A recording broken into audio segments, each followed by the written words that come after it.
Que a graça e a paz do Senhor Jesus seja conosco nesta noite. Amém. Irmãos, é uma alegria muito grande. Esta é a última ocasião desta visita, né?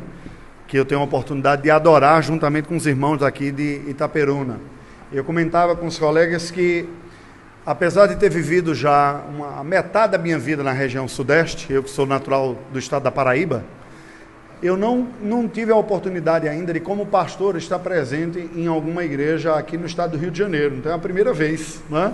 Estive em ocasião do Supremo Concílio, em 2002, fazendo um outro treinamento, mas no meio, né? Adorando junto, tem sido um privilégio. E levo comigo impressões muito boas. Então vocês estão de parabéns aí. Pessoal muito acolhedor, pessoal que come bem e alimenta bem quem está de fora também. Então isso é uma coisa boa, né?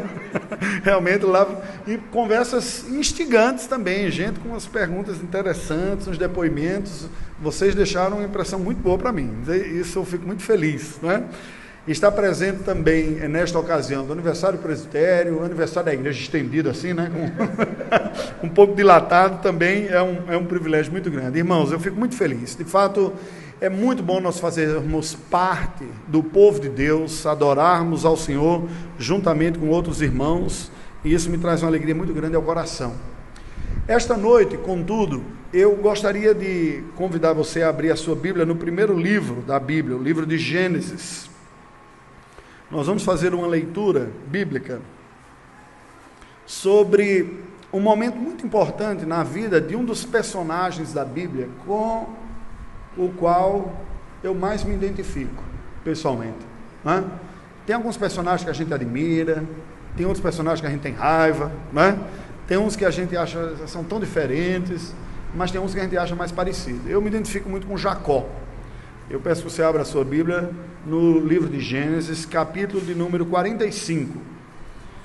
Vamos ler alguns versículos aqui, a partir do versículo 21.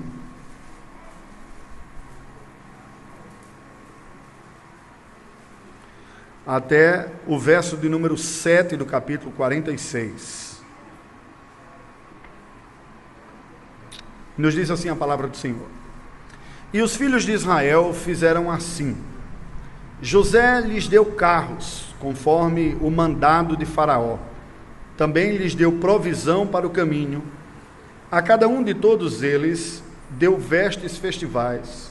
Mas a Benjamim deu 300 moedas de prata e 5 vestes festivais. Também enviou a seu pai 10 jumentos carregados do melhor do Egito, e 10 jumentos carregados de cereais e pão, e provisão para o seu pai para o caminho. E despediu os seus irmãos. Ao partirem, disse-lhes: não contendais pelo caminho. Então subiram do Egito e vieram à terra de Canaã, a Jacó, seu pai. E lhe disseram: José ainda vive e é governador de toda a terra do Egito. Com isto o coração lhe ficou como sem palpitar, porque não lhes deu crédito. Porém, havendo-lhe eles contado todas as palavras que José lhes falara, e vendo Jacó seu pai os carros que José enviara para levá-lo, reviveu-se-lhe o espírito, e disse Israel: basta, ainda vive meu filho José, irei e o verei antes que eu morra. Partiu, pois, Israel com tudo o que possuía, e veio a Berseba, e ofereceu sacrifícios ao Deus de Isaque, seu pai. Falou Deus a Israel em visões de noite e disse: Jacó, Jacó. Ele respondeu: eis-me aqui. Então disse: eu sou Deus, o Deus de teu pai. Não temas descer para o Egito, porque lá eu farei de ti uma grande nação. Eu descerei contigo para o Egito, e te farei tornar a subir certamente. A mão de José fechará os teus olhos. Então se levantou Jacó de Berseba, e os filhos de Israel levaram Jacó seu pai e seus filhinhos, e as suas mulheres nos carros que Faraó enviara para o levar.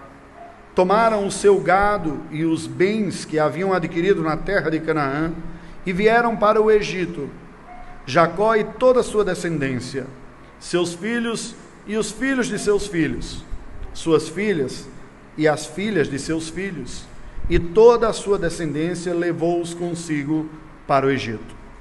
Agora no capítulo 47, verso 7 adiante.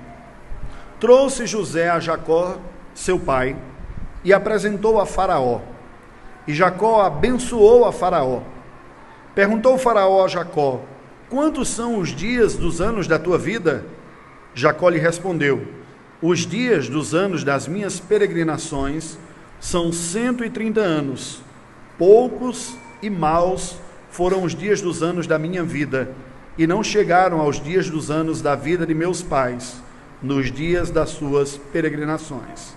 E tendo Jacó abençoado a Faraó, saiu de sua presença. Que Deus nos abençoe, iluminando-nos a mente e o coração, conforme nós já oramos. Queridos, eu falei que o personagem Jacó é um desses personagens da Bíblia com os quais eu me identifico, não é?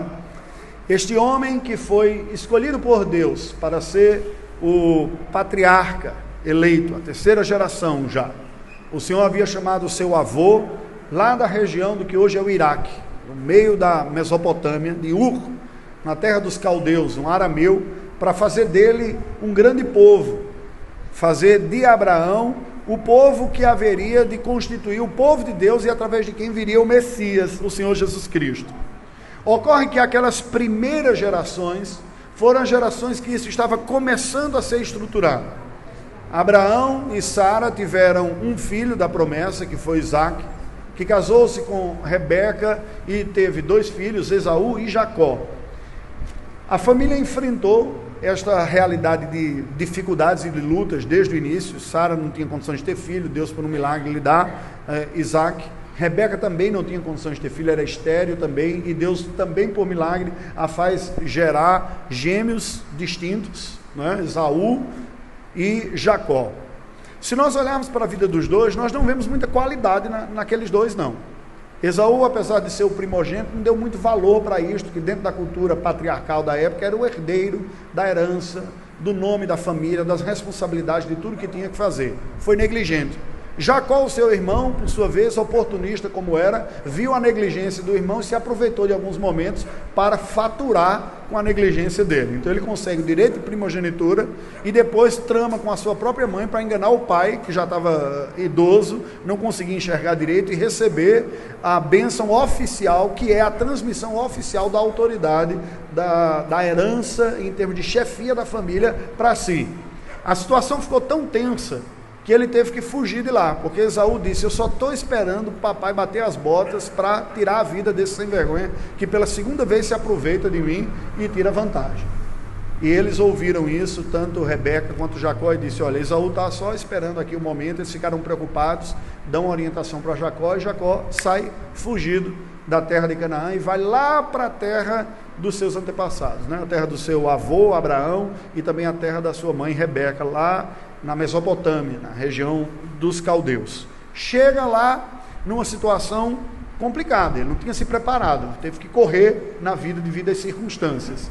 Ao chegar, encontra os seus parentes, seguindo a orientação dos seus pais, que dizia: cuidado com quem você vai casar. Seu irmão Esaú fez a besteira de casar com a primeira mulher que ele viu na frente, se apaixonou, caiu naquele negócio do amor romântico, né? Disse: essa mulher que tem aqui, bonita nos meus olhos, não levou em consideração mulheres que não tinham temor de Deus, não seguiam os princípios da Bíblia, estão dando a maior dor de cabeça aqui para nós, aqui o sogro e a sogra. Isso está descrito no livro de Gênesis, de forma resumida, eu estou colocando aqui. Então passa essa orientação para Jacó. Jacó então vai lá para procurar dentro da sua parentela, que apesar de naquela altura não estarem seguindo a Deus da melhor maneira possível, mas tinha uma herança de fé que vinha do seu antepassado, os semitas, né, os descendentes de Sem, a linhagem prometida, e levava uma vida melhor. Então Jacó vai, chega, se apaixona por Raquel, uma prima um pouco distante dele lá, não é?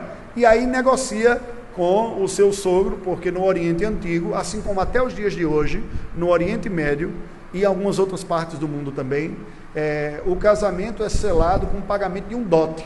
Então aquele que pretende se casar com alguém junta um certo recurso e paga para a família lá um valor, e aí ele tem o direito de casar. Só que Jacó chegou fugido lá, não tinha nada para oferecer. Ele negocia com o sogro, diz: olha, eu vou trabalhar para você 7 anos, pode ser? Ele diz, não, então você trabalha 7 anos para mim, o dote é isso daqui. Não é justo que você fique trabalhando de graça para mim. Você trabalha 7 anos e aí você tem o direito de casar. Só que na noite de núpcias, naquele tempo que não tinha lâmpada, energia elétrica, né, houve uma comemoração muito grande lá e tal, eles estavam muito felizes. Quando chegou na hora, Jacó mandou a filha mais velha, e não a mais nova, que Jacó tinha se apaixonado. E ela foi lá, entrou na tenda, e ele consumou o casamento. Quando ele acorda, ele diz, não foi essa que eu tinha pensado que tinha casado não, né? Só que já tinha consumado o casamento. Aí ele vai tirar satisfação com o sogro. Eu trabalhei 7 anos por Raquel, e na noite de núpcias você manda a outra lá, a Lia, né, no lugar. Não era essa que eu queria, não. Ele disse, olha, mas na nossa região aqui, a nossa cultura não tem esse padrão de casar com a mais nova, não. É com a mais velha primeiro. A gente se casa, primeiro você casa a filha mais velha, depois que vem a mais nova. E agora você já, né, você já consumou o casamento lá com essa outra, não tem devolução do produto aqui não, você vai ter que ficar com ela. Mas se você quer mesmo casar com Raquel, você trabalha mais 7 anos e aí você casa com Raquel. Mas pela sua boa vontade, a gente inverte a ordem, você já antecipa o casamento, não é? Então, depois dessa semana de núpcias com Lia, você tem uma outra semana de núpcias com Raquel e fica devendo os 7 anos de trabalho. Jacó topou. Então, ele teve uma semana de lua de mel com Lia, depois teve uma outra semana de lua de mel com Raquel. E assim, ele casou com 2 irmãs. Não é? Isso foge do padrão da palavra de Deus. O Senhor desde o início havia dito, deixa o homem pai e mãe, una-se a sua mulher e serão os dois uma só carne. Tudo aquilo que foge do padrão da palavra de Deus, mesmo que seja social e culturalmente aceitável, traz as consequências e os seus efeitos. Deus não planejou o homem para ser produto, homem e mulher para ser produto de usufruto, um e do outro aí. O ser humano e o sexo não são brincadeira, não é coisa para você experimentar, para o prazer e descartar. O nível de envolvimento emocional, psicológico que existe nesta relação é profundo. Não é? Então, tudo aquilo que foge tem o seu preço. Resultado, desde o início do casamento aqui, da história de Jacó, começaram esses conflitos. Uma competição entre as mulheres, e Deus está no meio dessa história toda. Porque o próprio Deus deixou Raquel, nos diz a palavra do Senhor, estéril, e Lia deu filhos. E naquela disputa de tentar achar o carinho e a atenção do marido, porque desde o início ela sabia que não era a preferida, ela foi colocada daquela maneira lá, aquela angústia de você estar casando com uma pessoa e não sentir-se amada por aquela pessoa. Algumas mulheres sofrem uns dramas desse tipo aqui, não é a mesma coisa, a gente casou meio atrapalhado, porque lanchou antes do tempo, aí para não ficar a coisa meio sem jeito, a gente casou lá e estou aguentando esse traste aqui, aquela dificuldade, né? Então, Lia enfrentava aquela luta, dizia, não sou amada, e aí ela depositava a esperança de que se viesse filhos, agora o marido vai dar mais atenção para ela, e veio 1, veio 2, veio 3, e ela ainda achava que não era, até que veio 6 filhos, ela disse, o Senhor se lembrou de mim, me abençoou, mas aí Raquel engravida, isso depois das concubinas também, que aí começa uma competição, quando ela para de engravidar, ela diz, opa, meu ventre não está mais funcionando, leva uma concubina, tem um filho para mim através dela, e aí veio Bila e veio Zilpa envolvida aí, quer dizer, o homem casou com 2 mulheres, acabou tendo 4, não é? E com essas 4 aí, nasceram 12 filhos, numa competição entre elas. Ao olhar a vida dos seus filhos e da história deles, nós vemos que não foi uma vida fácil. Não foi fácil. O seu primogênito, Rúben, num dado momento, se aproxima de uma das suas concubinas, a concubina de seu pai, Bila, que por não ser uma esposa legítima, era uma espécie de serviçal que lá estava, mas que deu filhos para ele também. Talvez não estava mais recebendo tanta atenção para a parte de Jacó, meio carente, o marido não comparece, sonhando com as noites em que ele vinha e fazia expressões românticas e tudo mais. E aí Rúben, que era o mais velho, começou a se engraçar com a mãe de alguns dos seus irmãos e deita com essa mulher. E Jacó sabe disso. Olha a situação da vida deste homem de Deus, patriarca de Israel. Problemas, esses casamentos atrapalhados que eles tiveram, filhos, um dos próprios filhos, o seu filho mais velho, deita com uma das suas esposas, e ele guarda aquilo dentro do coração. Os 2 filhos seguintes tomam a iniciativa de vingar um dado muito trágico que ocorreu com a sua filha Diná, que se apaixonou por um rapaz, o rapaz era príncipe da cidade de Siquém, e porque queria ficar com Diná de tudo quanto é jeito, e ele força a situação para cima dela, e violenta Diná. E aí depois ele diz, olha, me desculpe, eu perdi a cabeça, Mas o cara era príncipe, né? Gente da autoridade que não estava acostumada a receber não, aos outros dando a ordem. Ele achava que poderia resolver tudo, só chegando depois, oferecendo uma gorjeta aí para dar um cala-boca, dizer, eu proponho um casamento, e a gente resolve assim. Mas não resolveu. Simeão e Levi se juntam e dizem, nós vamos vingar a honra da nossa filha. E tramam uma situação. E matam os homens daquela cidade de Siquém. Jacó, o patriarca eleito de Deus, tem um filho mais velho que deitou-se com uma das suas mulheres, os 2 filhos seguintes que lideraram a chacina e um assassinato no meio daquela cidade. O tempo passa e aquele filho da sua amada José cresce e ele então deposita todas as suas esperanças em José, o filho da minha amada, e escancaradamente, declaradamente demonstra a sua preferência por José, não esconde isso. Dá uma comida melhor, dá uma roupa melhor, dá um sapato melhor, uma educação, ensina as coisas. Isso foi gerando um ciúme tremendo da parte dos irmãos. José, por sua vez, também não ficou atrás, chegava lá e contava tudo que os irmãos faziam de errado para o seu pai. Fulaninho fez isso, Beltrano fez isso só piorava a situação, diz, cagueta, dedo duro, vai lá falar, você é um cara sem vergonha, mas nós vamos te pegar. E José tem um sonho em que Deus revela que ele estará numa condição gloriosa depois. E ele, na sua imaturidade, conta esses sonhos para os irmãos. Os irmãos não aguentaram mais. Esse cara está muito petulante, fedelho, novinho, crescendo para cima da gente, nós vamos resolver. Um dia, quando José aparece, eles dizem, é hoje. Vamos acabar com a vida desse sujeito aqui, vamos matar. E Rubem, o mais velho, chega e diz, não, gente, vamos fazer isso não, esse ele é nosso irmão. Todo mundo tem raiva dele aqui, eu inclusive. Vontade não falta de tirar a vida desse menino. Mas isso não é correto, não. Vamos resolver esse problema e ainda lucrar. Estavam passando uma caravana de ismaelitas, que eram primos distantes deles, comerciantes desde o início, e diz, vamos vendê-lo como escravo. A gente vende como escravo, os irmãos lá combinaram esta realidade aqui. E a gente diz para o nosso pai que ele morreu. Ele diz, pronto, nos livramos do problema de José, não vai ter mais esse cara chato, mimado aqui para cima de nós, a gente ainda lucra. E fizeram isso, venderam José, que foi levado como escravo para o Egito. Pegaram a roupa dele, mancharam o sangue, mataram um dos cabritos que tinha, molhou no sangue e leva para o pai dizendo, olha, nós achamos essa túnica aqui, não é a túnica de José, a roupa dele. E aí Jacó então desabou numa tristeza profunda. O meu filho preferido, querido, o filho da minha amada, primeiro, porque depois Raquel tem uma segunda criança e morre no parto, um parto complicado.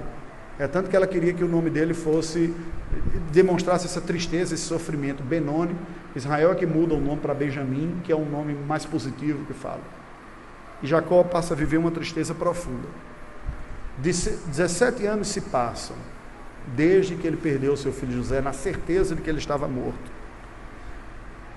Uma grande fome vem sobre o mundo antigo, que Deus já havia revelado a José, tanto que ele depois acaba sendo elevado à condição de governador do Egito, primeiro-ministro, o cargo mais elevado que havia naquela época lá. Mas Jacó não sabia de nada disso. Estava experimentando já há alguns anos uma seca tremenda, não havia como manter a família. Ele manda os seus filhos irem ao Egito, porque ouviu falar que lá havia comida para comprar. Os filhos vão no primeiro momento, se prostram diante de José, cumprindo a profecia do sonho que ele tinha tido, mas não reconhecem José, não conseguiram perceber que aquele grande administrador era o José, que era o seu irmão.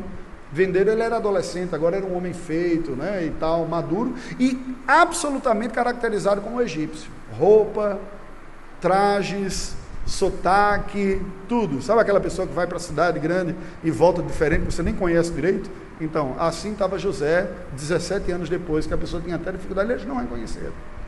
José então testa os seus irmãos para ver se eles ainda estavam com aquelas atitudes egoístas, e eles voltam uma segunda vez, até que José não aguenta mais e se revela como sendo José. Há um choro, ele abraça os seus irmãos, pergunta como está o pai, ele fala qual é a situação, e ele manda buscar Jacó, o seu pai, com mais de 100 anos, e aqui chega no texto que nós chegamos.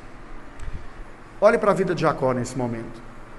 Quando ele é apresentado ao faraó e o abençoa, e o texto bíblico diz que a ordem é aquele que é superior, é quem abençoa quem é o inferior, por isso que os pais abençoam os filhos, né? na tradição antiga, hoje está se perdendo, mas havia um hábito, né? No interior tem aquele negócio de você pedir a bênção do pai e da mãe antes de dormir, né? Bênção papai, bênção mamãe.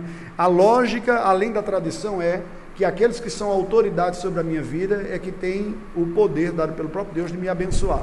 É uma expressão simbólica, mas representativa espiritualmente.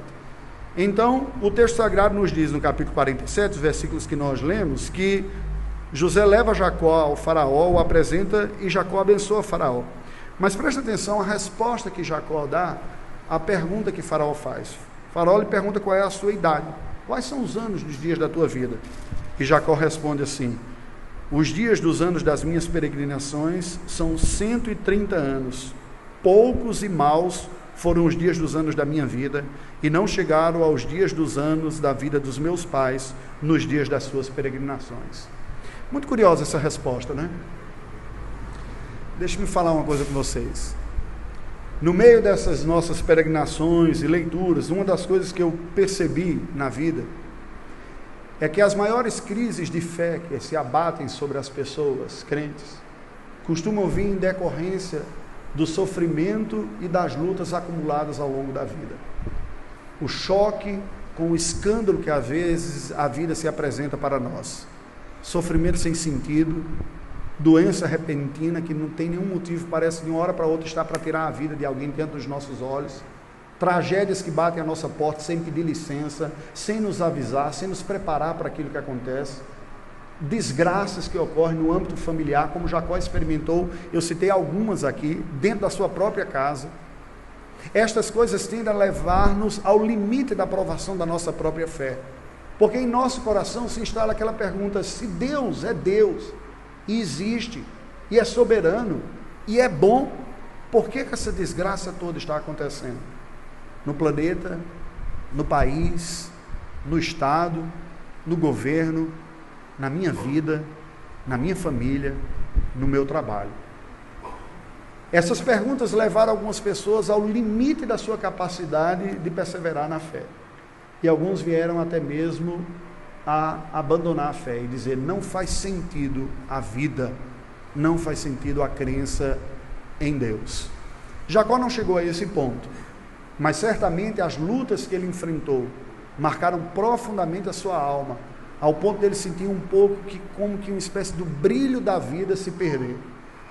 Eu comentava hoje com a família do Fileto, né, que quando eu me converti, o evangelho significou para mim perdão de pecados e esperança de uma vida abençoada, mas naquela ingenuidade típica de adolescente. E os anos que a vida reserva para nós nos apresentam algumas outras provações, e muitas vezes situações que a gente não imaginava que poderia experimentar. E a nossa pergunta é: Senhor, por que isso está acontecendo comigo? Se sou um filho teu, se tu me amas, se desse o teu filho Jesus Cristo, por que isso ocorre com a minha casa, com a minha família, com o meu trabalho, com a minha saúde, com o meu país, com o meu governo? Por que isso está acontecendo? E eu gostaria de, a partir do exemplo da vida de Jacó, tirando aqui dos versículos de 1 a 7, do capítulo 46, tirarmos alguns princípios de como enfrentar a crise na nossa vida. Porque este foi um momento de agudamento da crise na vida de Jacó. Se já não bastasse todos os problemas que ele teve na sua família, com os seus filhos, com as suas esposas, no seu ambiente familiar, agora ele está no limite da própria sobrevivência. Imagina o que seria para Jacó pensar: Deus falou para o meu avô, falou para o meu pai, falou para mim que daria esta terra, uma terra prometida para constituir uma grande nação. Nós estamos aqui e não temos como viver nesse lugar. Não sai mais comida dessa terra, nós não temos como nos sustentar. É preciso sairmos daqui, nos dirigimos a mais de 1000 quilômetros de distância para comprar um alimento do outro lado. E agora eu soube que o meu filho está vivo, isso é uma boa notícia, só que ele está me chamando para ir lá para o Egito. Imagina a pergunta e como ele entender isso dentro da sua própria mente e do seu coração. Se essa é a terra prometida, por que a gente tem que abandonar essa terra e ir para uma outra terra? Por que tem que ir para um outro lugar, uma outra cultura, um outro povo, e um povo idólatra, que adora o sol, adora a lua, adora o rio, adora crocodilo, adora animais e criações, e não o Deus vivo e verdadeiro, se a promessa estava para aqui? Eu já não sou tão jovem, não sou adolescente, nem jovem, nem mesmo adulto, já tinha passado 100 anos de idade, e agora eu vou deixar tudo isso? É no meio dessa circunstância toda que nós lemos esses versículos aqui do capítulo 46, que nos ajudam a entender como nós haveremos de enfrentar as nossas próprias crises na vida também. Dá uma olhada aí, 46. Partiu, pois, Israel com tudo o que possuía, e veio a Berseba, e ofereceu sacrifícios ao Deus de Isaque, seu pai. Falou Deus a Israel em visões de noite, e disse: Jacó, Jacó. Ele respondeu: eis-me aqui. O que é que nós vemos aqui da vida de Jacó, meus irmãos? Preste atenção aqui.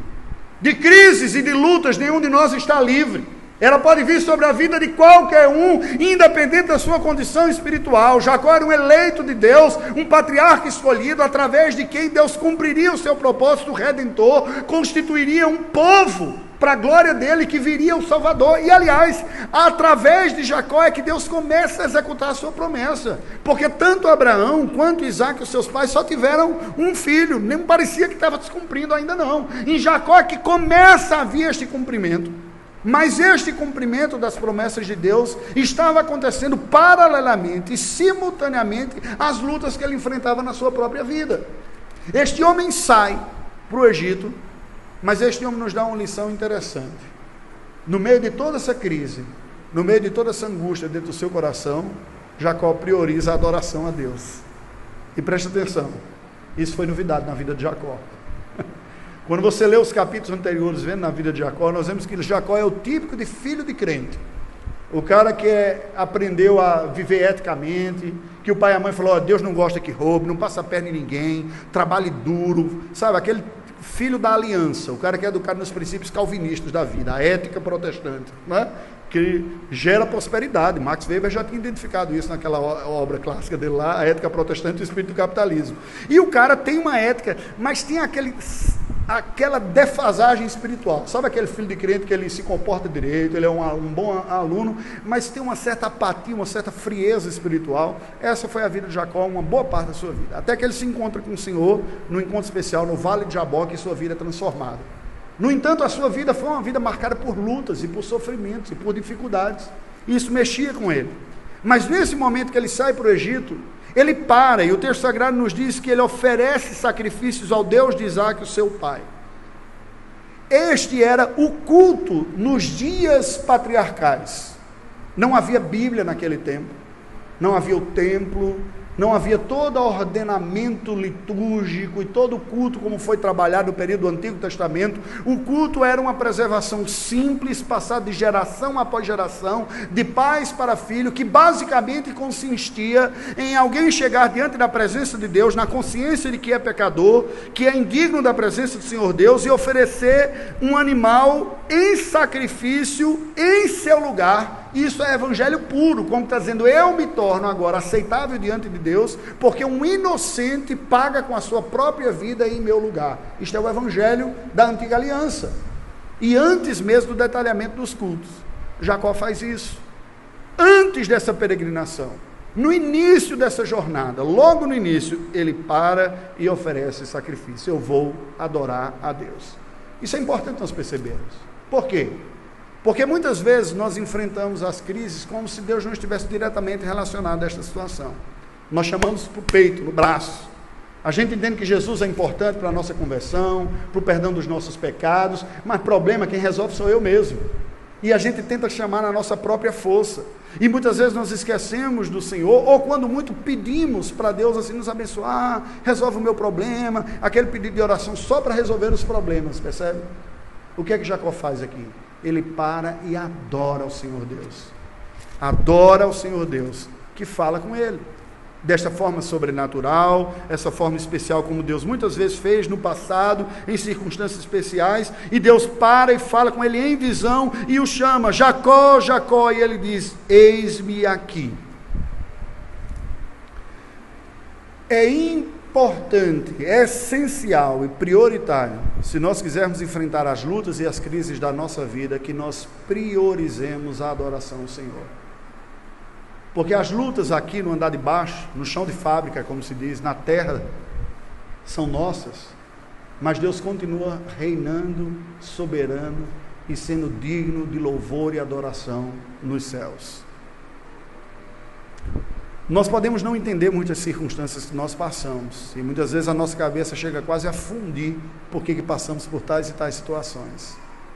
Mas se nós não buscarmos entregar a Deus a honra e a glória que lhes são devidas, isso não nos ajudará a manter a nossa mente equilibrada e a sobriedade necessária a continuar com a vida e enfrentar as lutas que nós precisamos. Preste atenção em uma coisa aqui. Quando nós adoramos semanalmente, nós o fazemos basicamente por dois motivos, ou pelo menos deveríamos fazer. O primeiro e o mais importante deles é porque Deus é digno de adoração, independente do que aconteça na nossa vida. Ele é Deus e todas as coisas cooperam para o bem daqueles que o amam. Eu posso não estar entendendo, posso saber o que está acontecendo. Ele é Deus e eu pela fé o adoro. Pela fé eu externo hinos de gratidão e de louvor, sem saber exatamente como estas circunstâncias haverão de cooperar para o meu bem. Pela fé. Por isso que a palavra de Deus diz que pela fé se aproximam de Deus aqueles que acreditam que haverá de ser recompensados nesta busca sincera. É um ato de fé. Mas nós também adoramos ao Senhor semanalmente. Preste atenção, porque nós precisamos disso. Se o nosso coração não se volta para adorar a Deus constantemente, os cenários de preocupação, de luta, de oposição, as lutas da vida, elas vão tomando conta do nosso coração, como um quadro que começa a ser pintado de preto, de nuvens tenebrosas vão aparecendo diante de nós, e quanto você mais olha para elas, mais elas crescem, mais escuras elas vão ficando. Nós precisamos adorar o Senhor para limpar este cenário que vem tomando conta do nosso coração, e que pode se instalar inclusive como um quadro depressivo, porque o estado de ansiedade nada mais é do que um coração que perdeu a capacidade de contemplar o Senhor no seu poder, na sua glória e majestade, e passou a fixar os olhos nos problemas que a vida apresentaram. Nós temos que parar diante das crises, das necessidades, e dizer: é tempo de adorar o Senhor.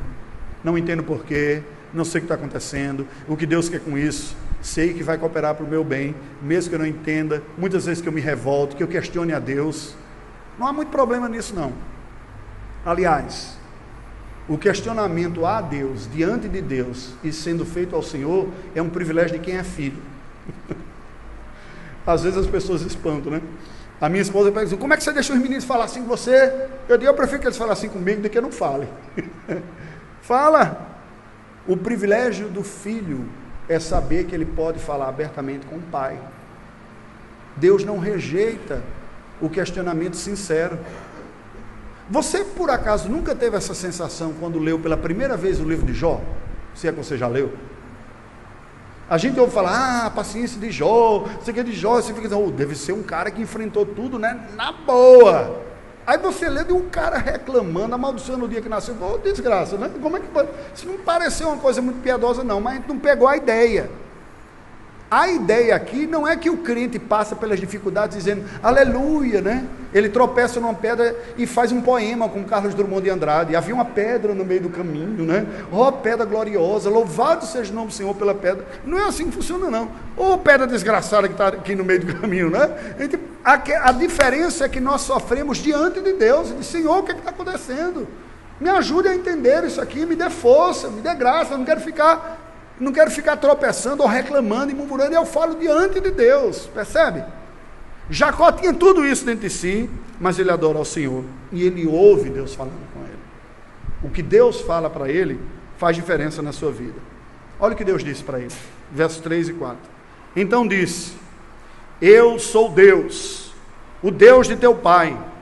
Não temas descer para o Egito, porque lá eu farei de ti uma grande nação. Descerei contigo para o Egito, te farei tornar a subir, certamente. A mão de José fechará os teus olhos. O que é que nós vemos aqui, meus irmãos? Preste atenção.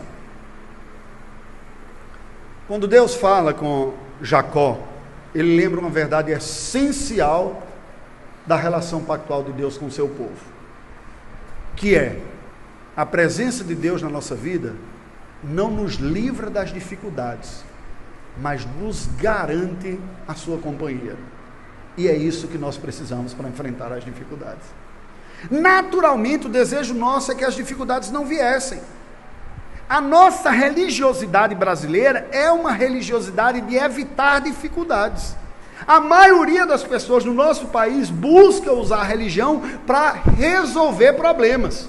Campanha de 7 dias daquilo, de oração de não sei o que das quantas, dá um dízimo e recebe uma bênção, tudo aí. Não, eu não quero problema, tem que dar oferta, o que é que tem que fazer para me ver livre dos problemas? Essa não é a religião da Bíblia.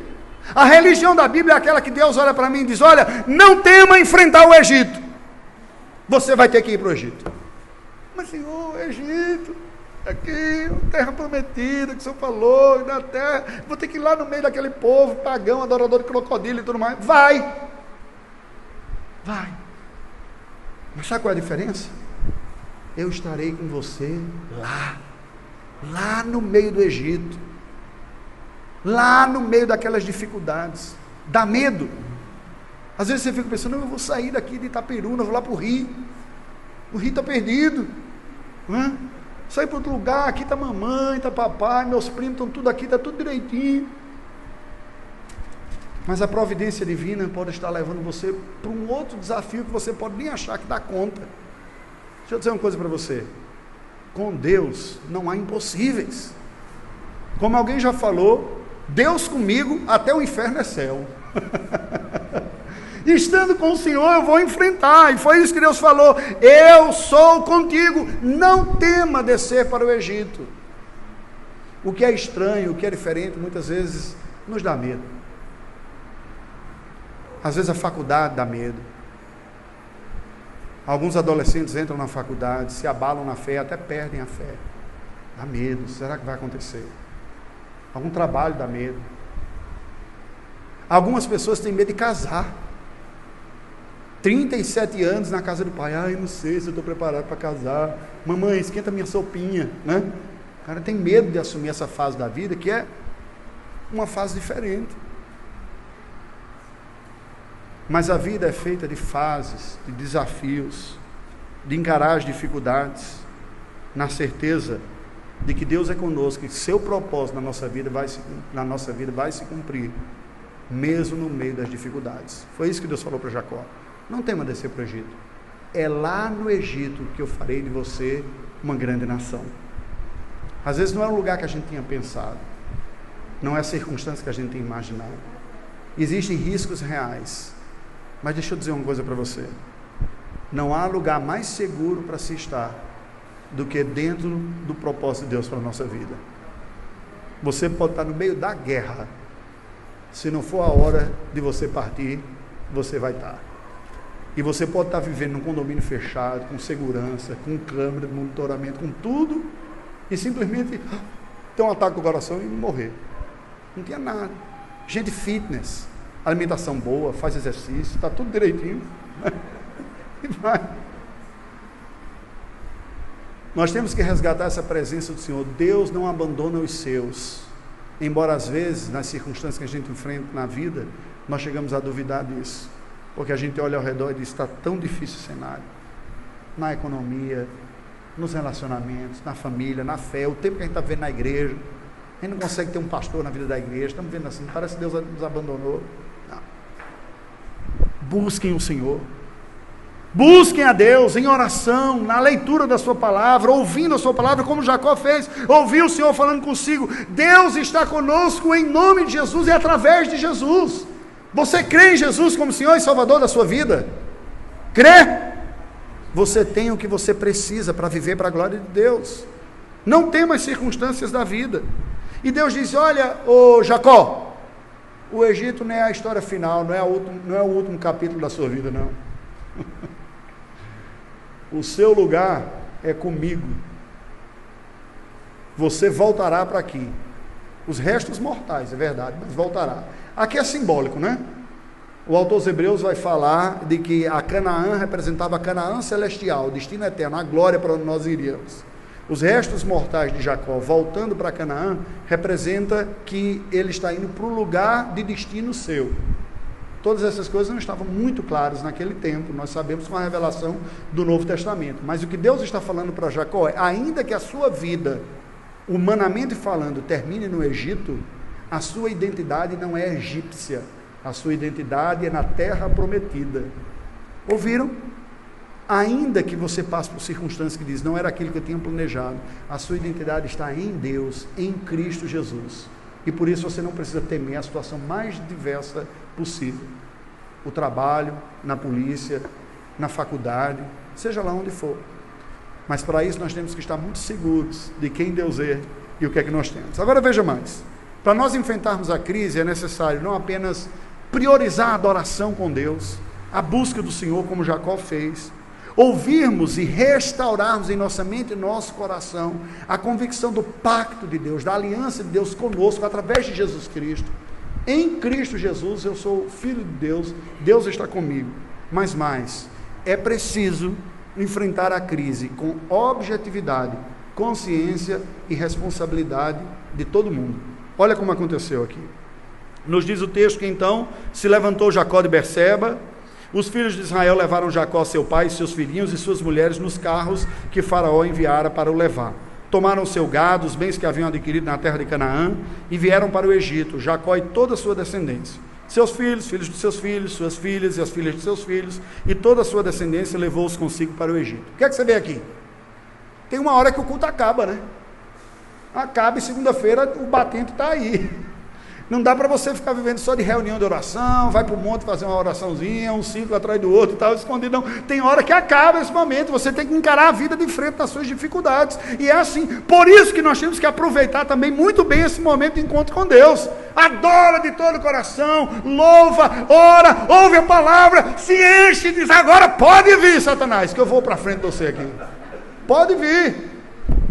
Eles terminou o momento de oração, o que foi que aconteceu? Ele juntou todo mundo, pessoal, junta todo aqui, tem um recado para dizer a vocês, vamos para o Egito, e o Egito que se cuide, porque eu estou chegando aí. Sabe aquela história que o cara estava vindo virado na estrada, né? Uma estrada que não era dupla não, assim, mão dupla, vai para um lado, vai para o outro, não era pista duplicada, né?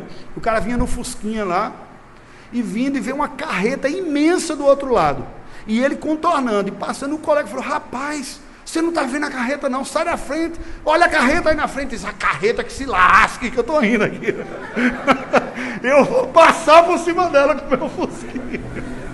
É óbvio que essa ilustração é insana, né? Mas o ponto aqui dizendo, logicamente falando, é claro que havia muito risco em ir para o Egito, mas o que Deus está dizendo é o seguinte, eu estou com você mesmo no meio do Egito, e Jacó não doura a pílula, nem esconde não, gente. Nós enfrentamos e estamos enfrentando uma crise econômica em nosso país.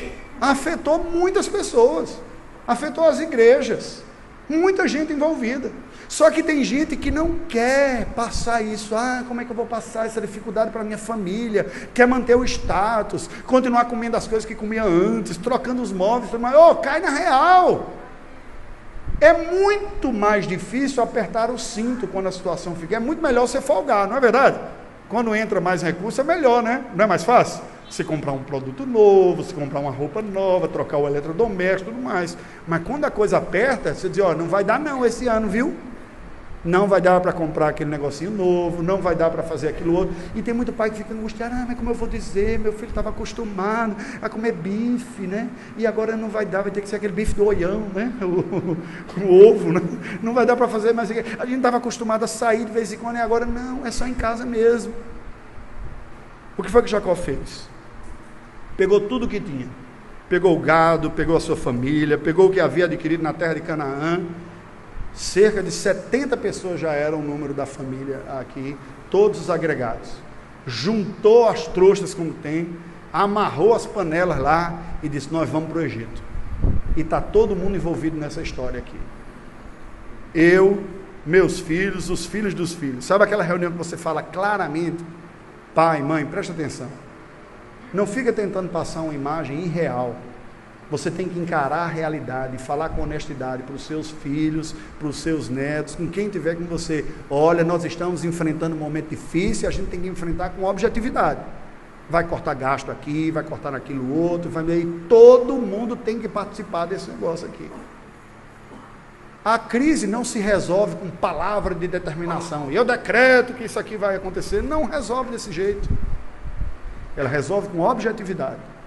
Olhar de frente. Tem muito pai que não quer enxergar isso. O filho vai dando sinais de problemas, algumas evidências no seu comportamento, umas companhias novas que ele começou a ter, uns horários diferentes que ele está chegando em casa, um padrão de comportamento diferente para dizer, eu não sei o que está acontecendo com meu filho, olhe por ele, e muitas vezes não quer ver.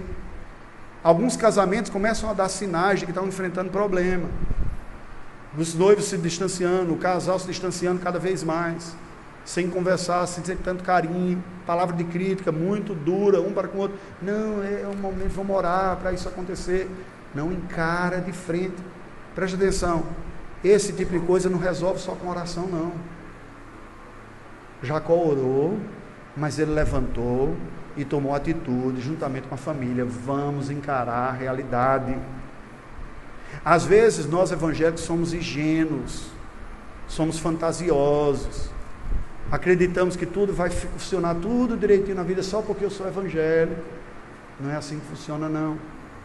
É preciso enxergarmos as situações, pedirmos graça e sabedoria de Deus para tomarmos as decisões certas.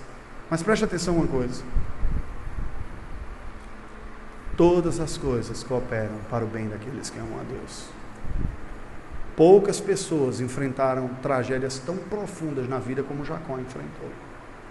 No entanto, o nome que Deus lhe deu, Israel, passou a ser sinônimo do povo de Deus em todo o Antigo Testamento.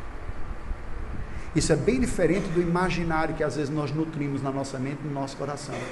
Que ser povo de Deus é alguém que vive uma vida perfeita e pela fé resolve todos os problemas. Sabe aquele canto que diz: se diante de mim não se abrir o mar, Deus vai me fazer andar por sobre as águas, aos crentes e tudo, rompendo em fé. Não é? Não é assim não, ué. Só teve um povo que as águas se abriram e caminhou, foi Moisés e aquela geração. Depois não teve ninguém mais. Ou você vai num barquinho, ou você vai nadando, ou você pega carona no navio, você resolve um outro jeito aí. O ponto é o seguinte: tenha vida. Romper em fé não é ser inconsequente, acreditando que o seu decreto, a sua campanha, isso vai resolver os problemas, mas é confiar que o Senhor está com você no meio das dificuldades e olhar com objetividade e encará-las. Muitas vezes não é fácil, né? Mas é o caminho. Meus queridos, que Deus nos abençoe. Nessa vida nós enfrentaremos muitas aflições, nos disse o Senhor Jesus. Mas Ele disse também: mas tenha bom ânimo, eu venci o mundo, disse Jesus. Na cruz do Calvário, Ele venceu o poder do pecado sobre a nossa vida e da condenação. E as últimas palavras de Cristo, segundo registrou Mateus, foi: e eu estou convosco todos os dias, até a consumação dos séculos. O que você precisa mais? Nada. Mais nada. Você tem Jesus, você tem a palavra, você tem fé, e é chamada a lucidez à luz disso daqui. Com Deus comigo, se Deus é por nós, quem será contra nós? Curve a sua cabeça, vamos orar ao Senhor. Eu não sei qual tem sido a sua vida, as lutas que você tem enfrentado na vida, as dificuldades. Não sei se você tem enfrentado crises, mas Deus sabe e você sabe. E eu quero lhe convidar neste momento a colocar a sua vida diante de Deus. Mas eu quero fazer um convite compatível com esta palavra que nós ouvimos, para você ser realista, você não se iludir, se enganando, achando uma solução fácil. Ela não existe. Diga diante de Deus o tamanho do problema e a dificuldade que você tem enfrentado, e peça a graça do Senhor e sabedoria para enfrentá-la com objetividade. Vamos orar. Ó Deus, olha para nós nesta noite, Senhor. Nós somos pessoas que estão reunidas aqui, que ouvimos a Tua palavra, estamos aqui para Te adorar. Nenhum de nós que aqui está tem uma vida perfeita. Todos nós enfrentamos as nossas lutas e dificuldades, que são as mais distintas possíveis. Desde aquelas dificuldades internas, que lutamos com as nossas próprias tentações, as nossas fraquezas, as inclinações más que ainda residem dentro do nosso coração, até as dificuldades que estão fora de nós, de relacionamento com outras pessoas, com gente que nós amamos, mas não conseguimos ter um relacionamento tão saudável assim, com pessoas que não temos boas relações, alguns que nos elegem como nossos inimigos, algumas outras pessoas que nós evitamos, que são desconcertantes em nossa vida, outras dificuldades que não são de ordem relacionais, mas são de ordens de manutenção na vida, trabalho, recursos, outros que estão lutando com o seu trabalho, outros lutando com a saúde, com a manutenção. Ó Deus bendito, tenha misericórdia de nós, em nome de Jesus. Nos ajude, ó Deus, a termos a nossa fé renovada e restaurada para confiarmos na Tua presença em nossa vida. Para que, renovados pela Tua presença, nós encaremos as dificuldades e as crises da nossa vida com objetividade, com racionalidade, com fé que o Senhor está conosco. E se Tu estás conosco, Senhor, nada mais necessitamos para viver nesta vida. Perdoe os nossos pecados, perdoa-nos a nossa murmuração, a nossa incredulidade muitas vezes, a nossa reclamação das circunstâncias da nossa vida. Ajuda-nos, ó Deus, a não sermos pessoas descontentes. Ajuda-nos a discernir aquilo que Tu já nos tem dado, para que através daquilo que Tu nos tem dado, nós consigamos viver olhando para o Senhor e encontrando no Senhor Jesus Cristo a satisfação da nossa vida. Abençoe estes irmãos daqui, da Quinta Igreja Presbiteriana de Itaperuna. Abençoe estas famílias aqui representadas, Senhor. Que o conhecimento da Tua palavra e do Teu Filho Jesus produza uma nova vida, uma nova esperança, um novo ânimo para viver com o Senhor e para o Senhor e enfrentar os desafios e as crises de suas próprias vidas. Peço também por mim, que o Senhor nos dê a graça da Tua companhia, em nome de Jesus e através do Teu Filho. Amém.